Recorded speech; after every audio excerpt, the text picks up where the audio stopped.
وزیر اعظم عمران خان کی یا ہماری پارٹی کی شہزاد اکبر صاحب کی ہماری کوئی ذاتی لڑائی نہیں ہے شریف فیملی سے، نہ ہی یہ جو پیسے ہیں کوئی ہمارے پیسے ہیں کہ جس کے لیے ہم یہ اقدامات کر رہے ہیں۔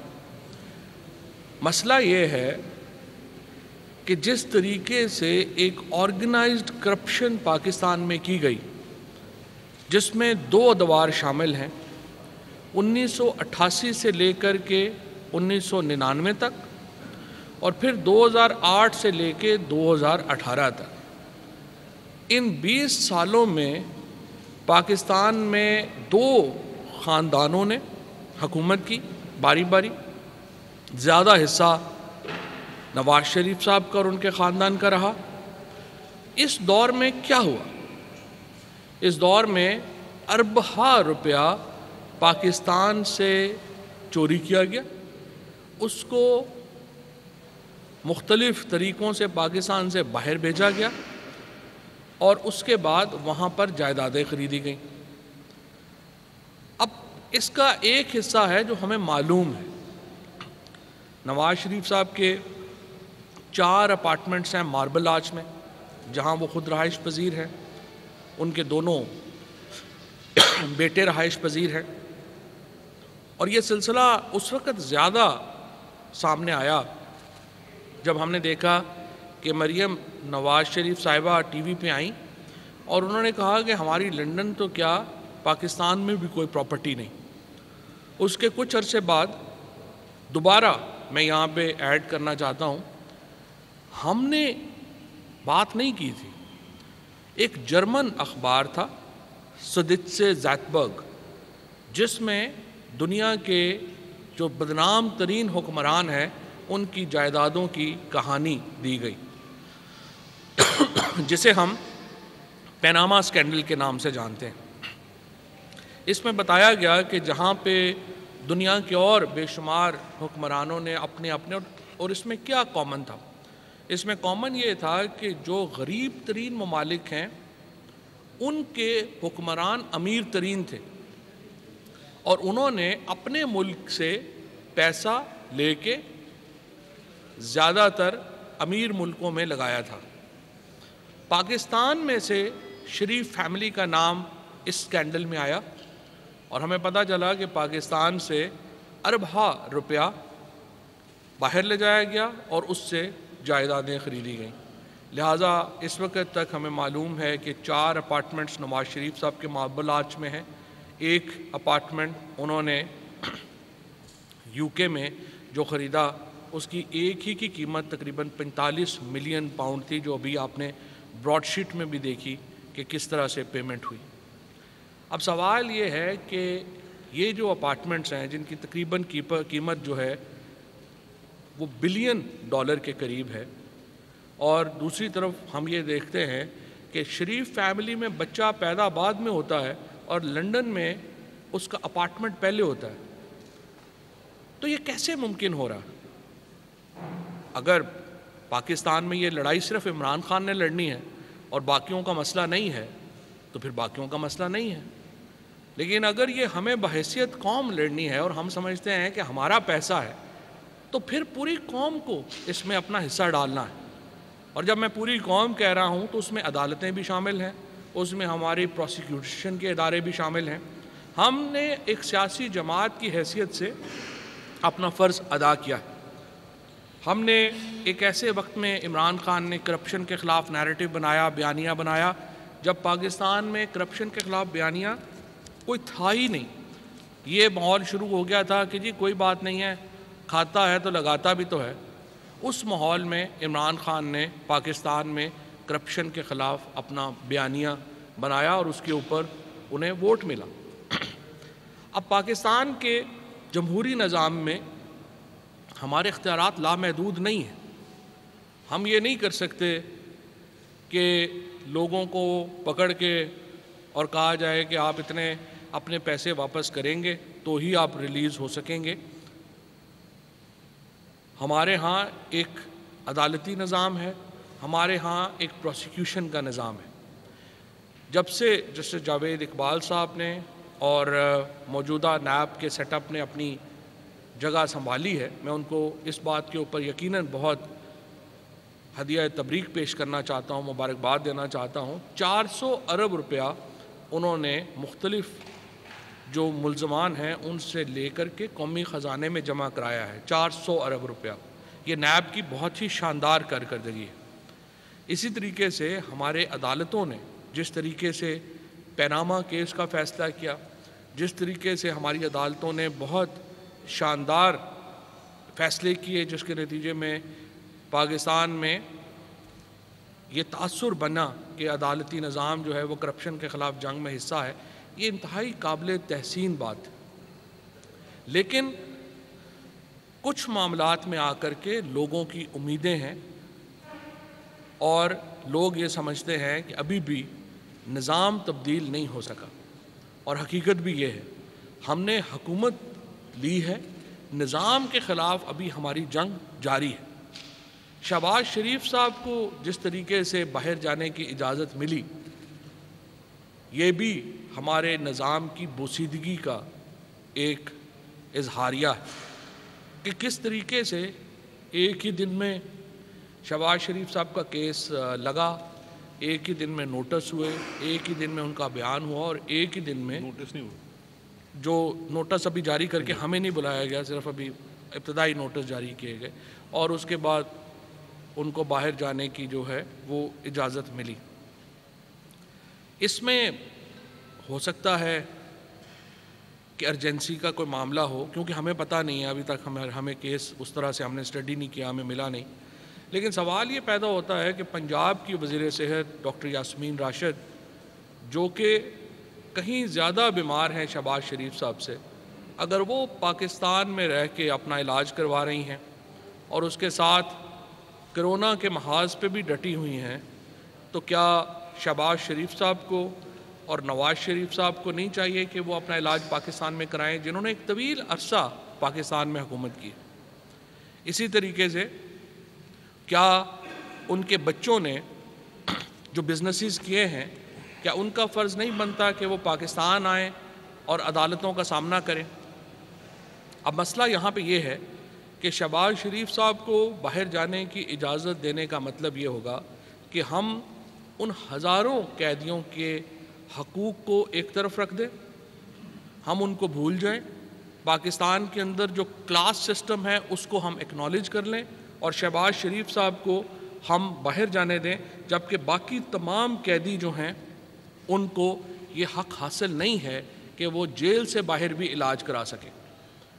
یہاں پہ جس طریقے سے یہاں یہ باہر آئے ہیں، اس سے یہ تاثر پیدا ہوتا ہے کہ بڑے لوگ اس جالے کو توڑ کے باہر نکل رہے ہیں، اور چھوٹی چھوٹی مکھیاں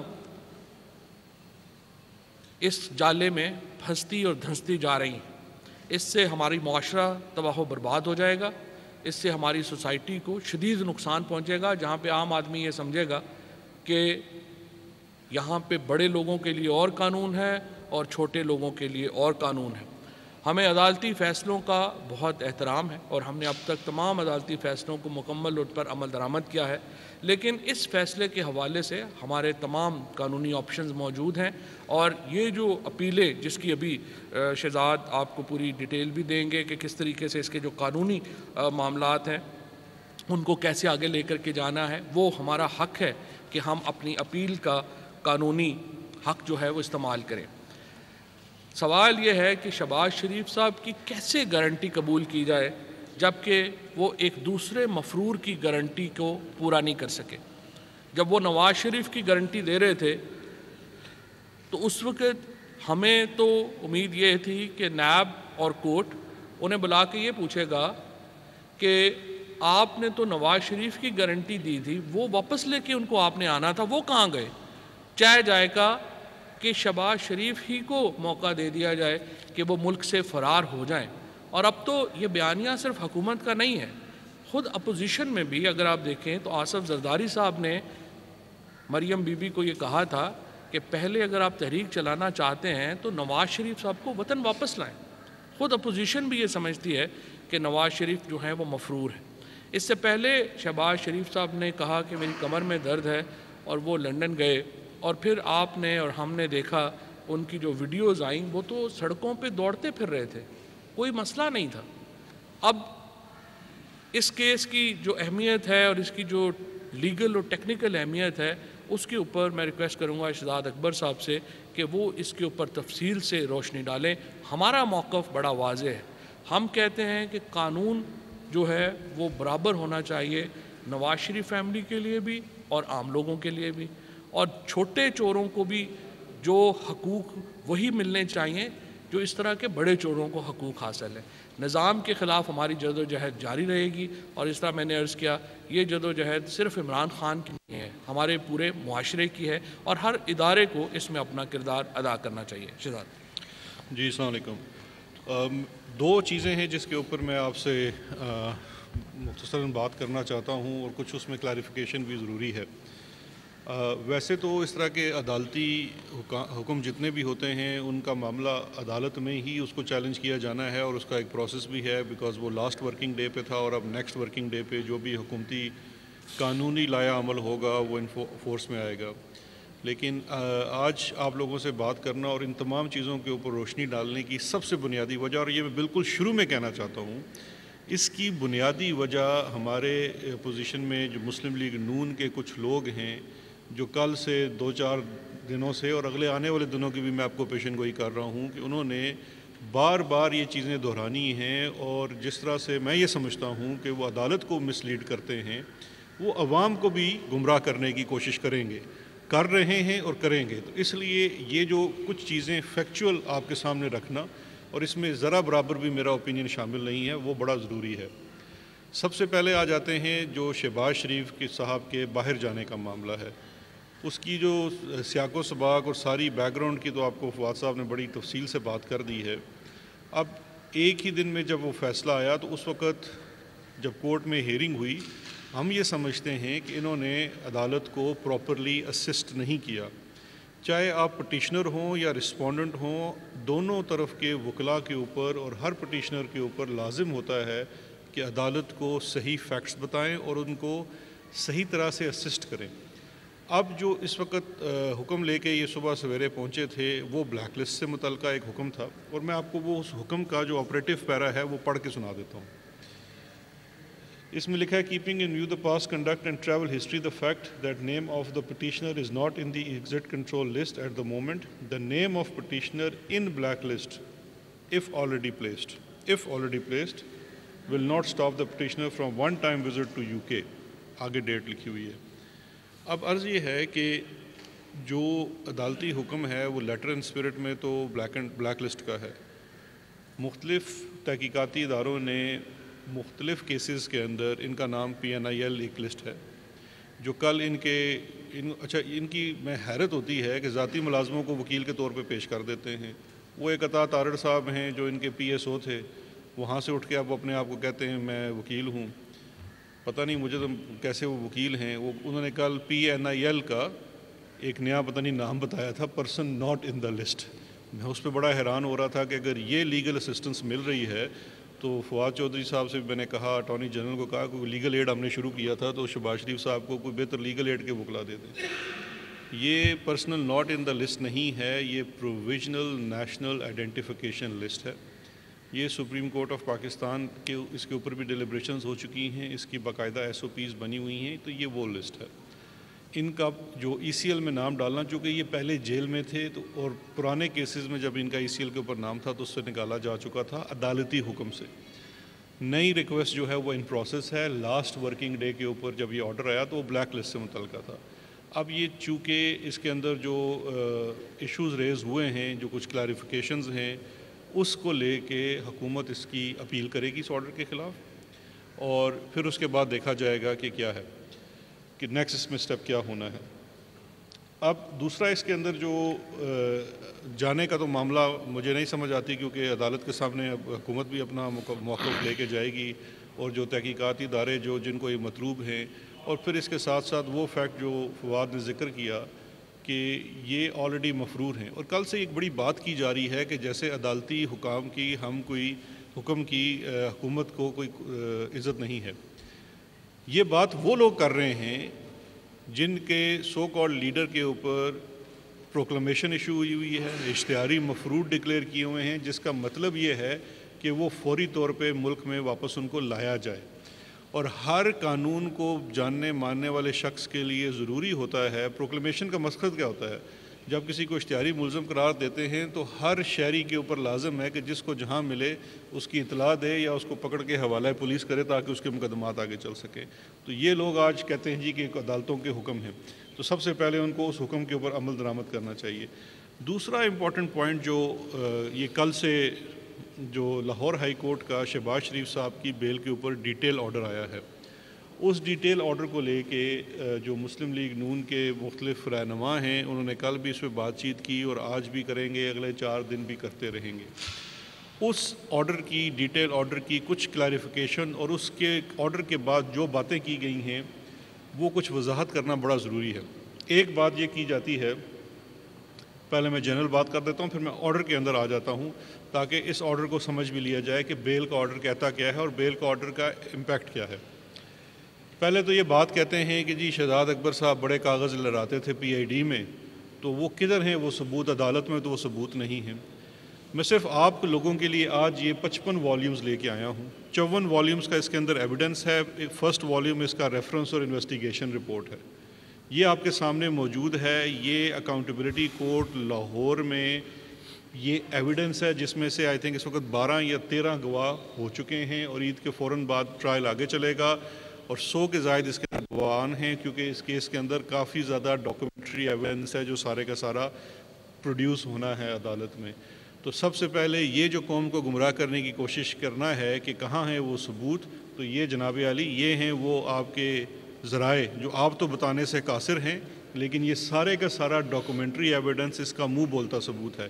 یہ ڈاکومنٹری ایویڈنس کو میں نے بیٹھ کے نہیں بنایا، نیب کے کسی افسر نے بیٹھ کے نہیں بنایا، ڈاکومنٹری ایویڈنس ہے، ٹرانزیکشنز ہیں، بینکنگ ڈیٹیل. اور میں آپ کو یہ بتا دوں یہ والیومز ختم نہیں ہوتے. ایس جی ایس اور کوٹیکنا کا کیس آج تک ختم نہیں ہو سکا ہے. آج بھی براڈ شیٹ کمیشن کے اندر سے وہ لاش پھر نکل آئی ہے. تو اسی طرح سے یہ چاہے جو مرضی کر لیں، جس جگہ مرضی جا کے ٹکریں ماریں، یہ ایویڈنس ختم نہیں ہو سکتا کیونکہ یہ ڈاکومنٹری ایویڈنس ہے. تو ان کی سہولت کے لیے میں بتا دوں جی کہ یہ آپ کے سامنے ڈاکومنٹری ایویڈنس موجود ہے جو عدالت میں داخل ہو چکا ہے ریفرنس کے ساتھ. بیل آرڈر جو ڈیٹیل آیا ہے ریزننگ کے ساتھ، اس کے دیکھیے پہلے یہ بیل کی جب اپلیکیشن گئی تو بیل اپلیکیشن کے اوپر سپلٹ ججمنٹ آئی. ایک جج صاحب کا خیال تھا کہ بیل بنتی ہے اور ایک جج صاحب کا خیال تھا بیل نہیں بنتی. ان دونوں نے اپنی ریزننگ دی. اس کے بعد یہ معاملہ گیا 3 ججز کے پاس لاہور ہائی کورٹ کے. ان 3 ججز نے اپنا ڈیٹیل آرڈر جاری کیا ہے اور اس ڈیٹیل آرڈر کے مطابق انہوں نے، میں اگر آپ کو مختصراً بتا دوں کہ 3 گراؤنڈز فارمولیٹ کیے. اچھا، یہ 3 گراؤنڈز فارمولیٹ کرنے سے پہلے میں آپ کو ایک عرض کرنا چاہتا ہوں بیل آرڈرز کے لیے، اور یہ میری ذاتی رائے نہیں ہے، یہ سپریم کورٹ آف پاکستان کے 5 ممبرز بینچ کا فیصلہ ہے بیل کے اوپر کہ بیل آرڈر میں کیا بات ہو سکتی ہے اور کیا بات نہیں ہو سکتی. اور سپریم کورٹ آف پاکستان کا وہ جو فیصلہ ہے وہ جو پرنسپلز ہیں انصاف کے، ان کو سامنے رکھتے ہوئے وہ فیصلہ کیا گیا ہے. یہ فیصلہ ہے P L D 2019 supreme court 445. یہ اس کی سائٹیشن ہے. یہ نواز شریف صاحب کے کیس کے اندر ہی جاری ہوا تھا. اس کے اندر بیل کے جب فیصلہ لکھا جاتا ہے ڈیٹیل، تو ایک پرنسپل لے ڈاؤن ہے جو آلریڈی ایگزسٹنگ ہے.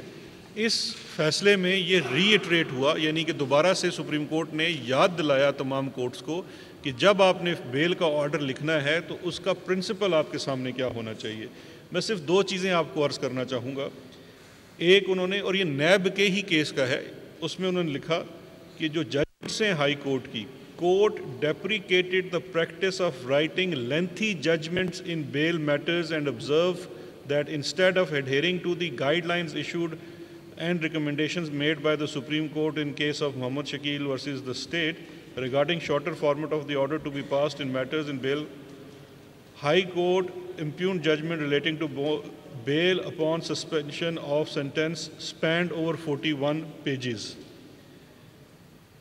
اور اگلا پرنسپل انہوں نے لیٹ ڈاؤن کیا کہ while deciding such an application merits of the case were not to be adverted اور commented upon in any detail, کہ جب آپ بیل کا فیصلہ لکھتے ہیں تو کیس کی ایویڈنس کے اوپر، چونکہ آپ بیل کا فیصلہ لکھ رہے ہیں، ایویڈنس کے اوپر چاہے اس کے حق میں ہو یا اس کے خلاف ہو، آپ کامنٹ نہیں کر سکتے، بیکاز وہ اپلیکیبل نہیں ہوتی، وہ پریجوڈیشل ہو جاتی ہے یا پروسیکیوشن کے کیس کے خلاف یا ڈیفینس کے کیس کے خلاف، دونوں صورتوں میں آپ نے نہیں کرنا۔ اور یہ ایک لیڈ ڈاؤن پرنسپل ہے، گائیڈ لائن ہے بیل آرڈرز کا کیا، اور یہ چونکہ 41 صفحوں کا ایک بیل آرڈر لکھا گیا تھا، اس کو ڈٹر کرنے کے لیے سپریم کورٹ نے یہ گائیڈ لائنز دی۔ یہ آرڈر بھی 40 صفحوں کا ہے، which is again a challengeable. This is a ground for appeal. ہم آپ کو بتا رہے ہیں کہ پہلی گراؤنڈ اس کی اس آرڈر کے لیے یہ گراؤنڈ ہے۔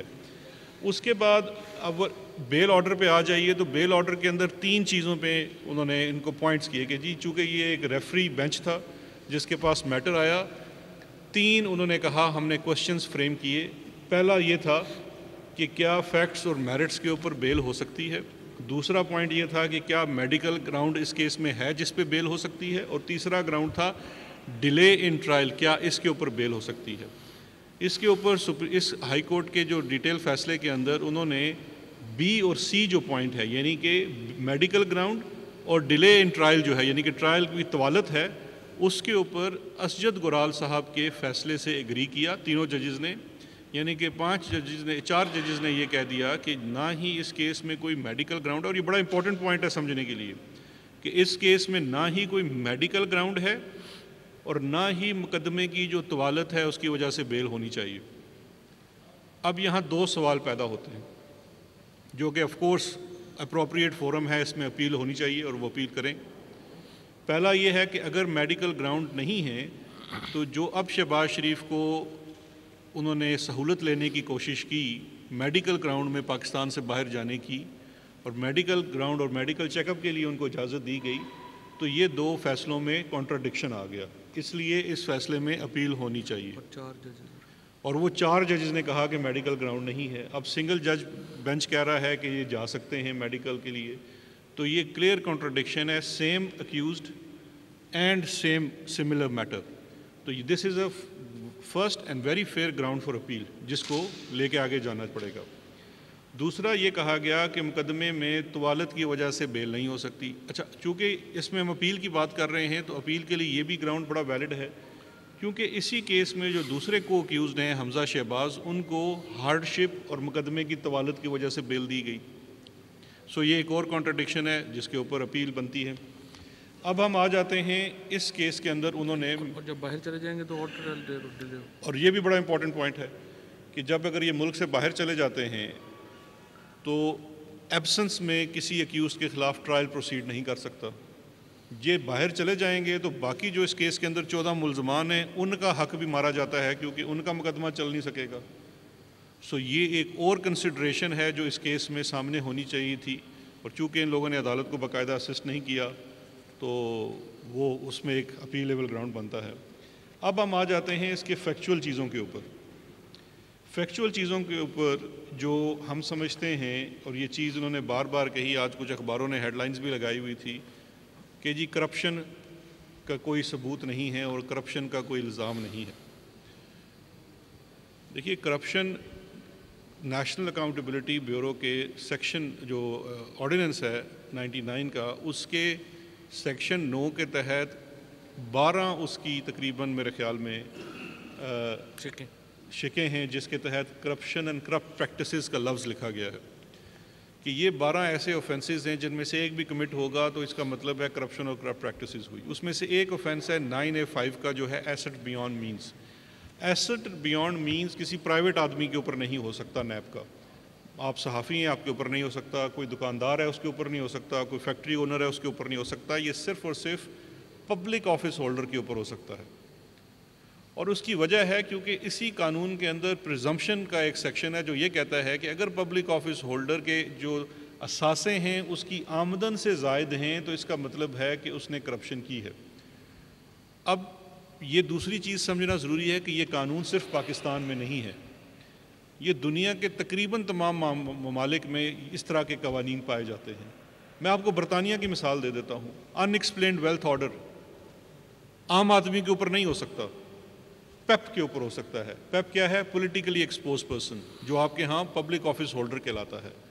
تو یہ سمجھنا بڑا ضروری ہے کہ کرپشن صرف اس صورت میں نہیں ثابت ہوتی کہ آپ کسی سے نوٹ لیتے ہوئے پکڑے جائیں. ویسے ہی جتنے سیانے ہیں مجھے لگتا ہے ایک دن یہ بھی اس طرح بھی ثابت ہو جانا ہے کسی سے بیگ لیتے پکڑے جائیں گے. لیکن صرف یہ ضروری نہیں ہے، آپ کے اثاثے جو آپ سے برآمد ہوتے ہیں آپ کے آمدن سے زائد وہ کافی ہیں. دوسرا ایک چیز جو صرف نظر کر دی گئی وہ منی لانڈرنگ ہے. منی لانڈرنگ وہ ناسور ہے جس کی وجہ سے آج پاکستان گرے لسٹ میں ہے فیٹف کی.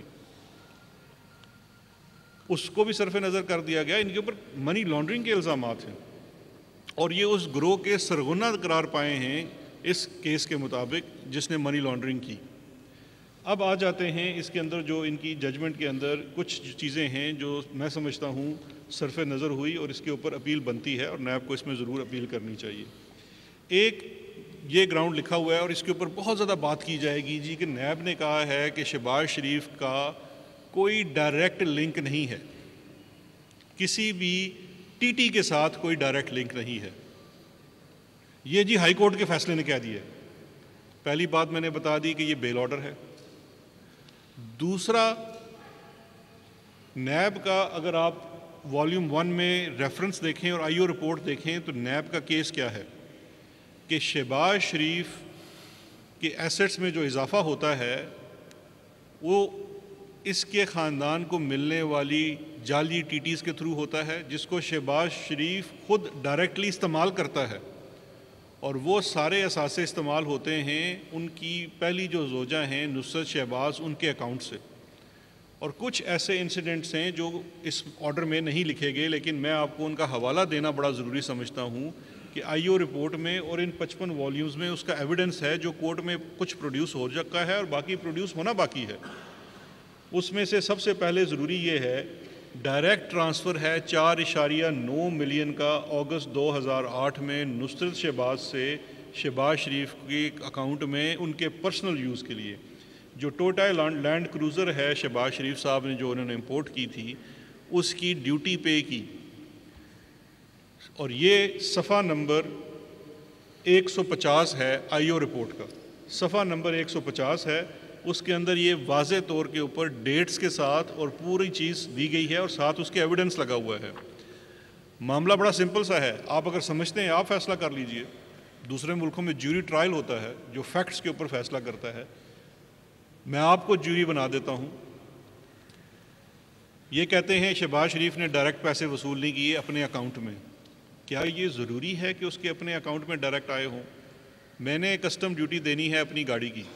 میری بیوی کے اکاؤنٹ میں اسی دن سیم ڈیٹ تاریخ بھی مینشن ہے اگست کی 2008 کی 4.9 ملین ہی آتا ہے ٹی ٹی کی صورت میں جو کہ جعلی ٹی ٹی ہے اور اسی دن اس کے اکاؤنٹ سے میرے اکاؤنٹ میں آتا ہے اور میں کسٹم ڈیوٹی ادا کرتا ہوں. اب مجھے بتائیے میرے بھائی یہ اتنا کنیکشن کافی ہے یا اس سے زیادہ کوئی تارے لگا کے کنیکشن ثابت کرے؟ یہ ایک پہلی تھی چیز جو بڑی امپورٹنٹ ہے جو صرف نظر ہو گئی. دوسرا ایک اور انسیڈنٹ ہے صفحہ نمبر 53 آئی او رپورٹ کے. اس میں یہ کہا گیا ہے جی یہ نصرت شہباز ڈپینڈنٹ نہیں ہیں. نصرت شہباز ٹیکس ڈکلیریشن میں بتاتی ہیں میری آمدن تو ادھر سے آ رہی ہے ساری. ایک انہوں نے 810 کنال ڈفرنٹ موزاز میں تحصیل چونیا اور فیروز والا میں گفٹ شو کی ہوئی ہے کہ جی مجھے گفٹ ملی ہوئی ہے شوہر کی طرف سے. کہتے ہیں کنیکشن نہیں ہے وہ انڈیپینڈنٹ ہے. وہ زمین آج بھی آئی او رپورٹ میں صفحہ 53 پہ لکھا ہوا ہے کہ وہ زمین آج بھی شہباز شریف کے نام پہ ہے, ٹرانسفر ہی نہیں ہوئی. ایف بی آر کے ریکارڈ میں انہوں نے اپنی دکھائی ہوئی ہے نصرت شہباز صاحبہ نے اور آگے سے شہباز شریف صاحب کے نام پہ ابھی بھی آج موجود ہے ریونیو کے ریکارڈ کے مطابق اور یہ بھی نیب کے ریفرنس کا اور والیوم کا حصہ ہے. پھر ایک اور چیز کہ شہباز شریف صاحب نے ٹی ٹی کی اماؤنٹ استعمال نہیں کی. یہ بھی آپ کو بتلائیں گے مسلم لیگ نون والے دوست آ کے. یہ بھی غلط ہے. انہیں کائنڈلی ریفر کیجیے گا آئی او رپورٹ کے صفحہ نمبر 52 اور اس کے ساتھ منسلک ڈاکومنٹری ایویڈنس کو۔ 2015 اور 16 کے دوران 3 پراپرٹیز ایکوائر کی گئی شہباز شریف صاحب کی جو وائف ہیں تیمینہ دورانی صاحبہ کے نام، جن میں سے ایک ہے house number 87 block a phase 5 DHA Lahore میں، 24 ملین اس کی قیمت دکھائی گئی۔ دوسرا ہے house at whispering pine Mouza Makhnial 14.7 million, یہ اسلام آباد میں۔ آئی او رپورٹ کے مطابق اور اس جو ایویڈنس اس ریفرنس میں پیش کیا گیا ہے اس کے مطابق یہ پراپرٹی جو ہے، یہ اگر میں آپ کو پڑھ کے بتا دوں تو یہ ان TTs کے بدلے میں جو نصرت شہباز کے اکاؤنٹ میں آتی ہیں، ایک اس میں وہاں سے پیسے نکال کے ٹرانسفر کیے جاتے ہیں شہباز شریف کے اکاؤنٹ میں اور وہ کرتے ہیں۔ دوسرا ایک کمپنی ہے GNC، آپ کو یاد ہوگا 2 انہوں نے اپنے ہونہار لوگ، ایک کو پولیٹیکل ڈائریکٹر اور ایک اسٹریٹجی ڈائریکٹر CM سیکریٹریٹ میں 10 سال اپوائنٹ کر ہی رکھا، ان کے نام کے اوپر فرنٹ کمپنی تھی، یہ بھی ریفرنس کا حصہ ہے۔ اسی دن ان کا کیش بوائے مسرور انور وہی ایگزیکٹ اماؤنٹ نکالتا ہے اور وہی ایگزیکٹ اماؤنٹ ان کے اکاؤنٹ میں ڈالتا ہے۔ اب ان کا لنک کیسے اسٹیبلش ہوتا ہے کہ شہباز شریف صاحب کے علاوہ تیمینہ دورانی صاحبہ بھی یہ ظاہر کرتی ہیں اپنے ٹیکس ریٹرنز میں کہ یہ پراپرٹی مجھے شہباز شریف نے گفٹ کی ہے۔ جب سورس آف انکم آپ نے بتانا ہے تو گفٹ فرام مائی ہسبینڈ، وہ گفٹ فرام میرے ہسبینڈ آ گیا اور ہسبینڈ نے جو پیسے ڈالے وہ TT والے پیسے اس کے اندر ڈالے۔ سو یہ ایک اور چیز ہے جو آئی او رپورٹ کے اندر موجود ہے، لیکن یہ کہیں گے جی کہ اس کے اندر کوئی ڈائریکٹ لنک نہیں اسٹیبلش کیا گیا۔ اس کے بعد ایک اور چیز جو بڑی امپورٹنٹ ہے کہ یہ بھی کہا گیا کہ آئی او رپورٹ نے انویسٹیگیٹ نہیں کیا سورس آف شہباز شریف کی انکم کا، تو وہ بھی میں عرض کر دوں کہ آئی او رپورٹ کے صفحہ نمبر 55 میں یہ لکھا ہوا ہے accumulation of assets by accused میاں محمد شہباز شریف ان ہز اون نیم۔ یہ واضح طور پہ اس چیز کا ثبوت ہے کہ یہ سارے کانٹرڈکشنز موجود ہیں، یہ ایک اپیلیبل آرڈر ہے، اس کے اوپر ان کو اپیل کرنی چاہیے اور بڑے واضح اس کے اندر پرنسپلز موجود ہیں، اور جتنی اس کے اندر یہ لینتھی ججمنٹ ہے یہ بھی سپریم کورٹ کے جو پرنسپلز لیڈ ڈاؤن ہیں ان کے خلاف ہے۔ اب کنکلوژن میں بڑی ایک سمپل سی چیز میں آپ سے کہنا چاہتا ہوں، یہ تمام چیزیں جو ریفرنس کا حصہ ہیں اس کا آج تک ایک تو چیز ہے جو کورٹ آف لاء میں ہونی ہے، آنریبل لاہور ہائی کورٹ کا ایک ڈیسیجن آیا، اس کے اوپر اپیل ہوگی، انشاءاللہ وہ چیزیں ساری کھل کے سامنے آ جائیں گی، اور یہ بیل آرڈر ہے، یہ سارا کیس چلنا ہے۔ آج دن تک ایک تو ہو گیا نا کورٹ آف لاء، ایک ہے کورٹ آف پبلک اوپینین، عوام کی کورٹ، آپ پرائیویٹ شخص نہیں ہیں، آپ سیاسی شخص ہیں۔ آج تک نہ ان کے بڑے بھائی نواز شریف نے وہ ذرائع بتائے کہ لنڈن کے فلیٹس کہاں سے خریدے گئے تھے۔